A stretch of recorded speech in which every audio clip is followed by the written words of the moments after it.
Saudara, Hakim Pengadilan Negeri Jakarta Selatan menolak permohonan pra-peradilan Roy Suryo terkait penetapan statusnya sebagai tersangka dugaan fitnah dan pencemaran nama baik tudingan ijazah palsu Presiden ke-7 RI Joko Widodo. Majelis Hakim menilai pengajuan pra-peradilan kedua Roy Suryo merupakan bentuk upaya menunda sidang pokok perkara. Hakim juga mempertanyakan pihak pemohon yang tidak menggunakan hak hukumnya mengajukan pra-peradilan. Usai ditetapkan sebagai tersangka 7 November 2025. Dengan ditolaknya permohonan, Roy Suryo masih berstatus sebagai tersangka kasus dugaan fitnah dan pencemaran nama baik tudingan ijazah palsu Joko Widodo.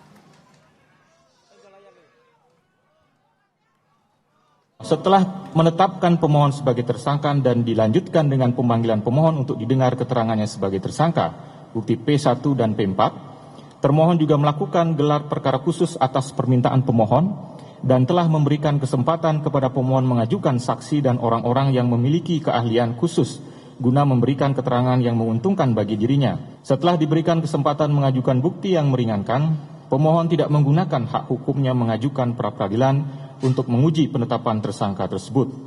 Menimbang bahwa tindakan pemohon mengajukan permohonan pra-peradilan terkait penetapan tersangka setelah pelimpahan perkara dan setelah pra-peradilan pertama mencapai tahap kesimpulan adalah bentuk nyata upaya untuk menunda-nunda dan mengganggu proses pemeriksaan pokok perkara. Menurut Hakim, upaya ini adalah salah satu bentuk penyalahgunaan pra-peradilan. Kuasa hukum Roy Suryo, Refli Harun, membantah penilaian majelis hakim yang berpandangan jika pengajuan pra-peradilan kedua Roy adalah upaya menunda sidang pokok perkara. Menurut Refli, pengajuan pra-peradilan adalah upaya kuasa hukum membela kliennya. Sementara tersangka Roy mengapresiasi putusan hakim, namun Roy tidak gentar mengajukan pra-peradilan kembali untuk ketiga kalinya.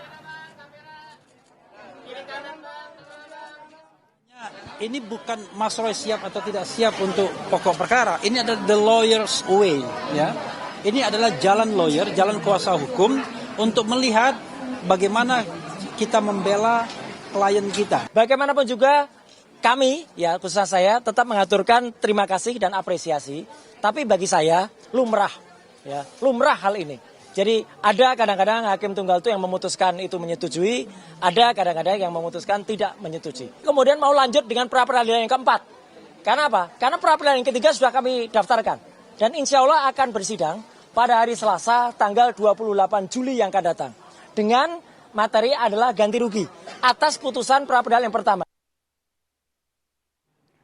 Mempersiapkan sidang kasus dugaan fitnah dan pencemaran nama baik dengan tersangka Roy Suryo dan terdakwa Tifauzia Tiasuma, Presiden ke-7 RI Joko Widodo mengadakan pertemuan dengan sejumlah teman kuliah Jokowi semasa menjadi mahasiswa UGM.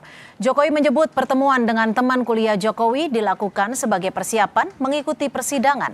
Sebelumnya, saudara, beberapa waktu lalu Joko Widodo memastikan akan hadir sidang sambil menunjukkan ijazahnya. Reoni Pak.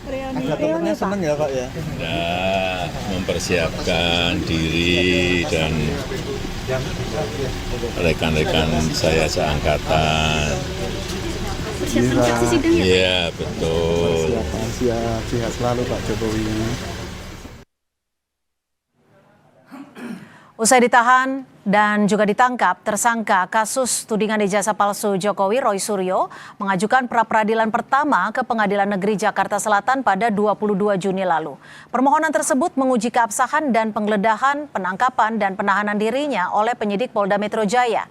7 Juli 2026, Hakim Tunggal PN Jakarta Selatan mengabulkan sebagian permohonan pra-peradilan pertama Roy Suryo.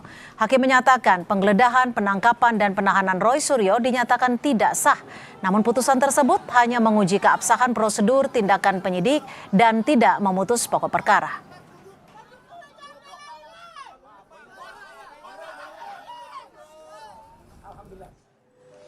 Sementara pada 15 Juli 2026, Roy Suryo kembali mengajukan gugatan pra-peradilan ketiga ke PN Jakarta Selatan. Berdasarkan Sistem Informasi Penelusuran Perkara PN Jakarta Selatan, klasifikasi perkara yang diajukan Roy Suryo adalah ganti kerugian.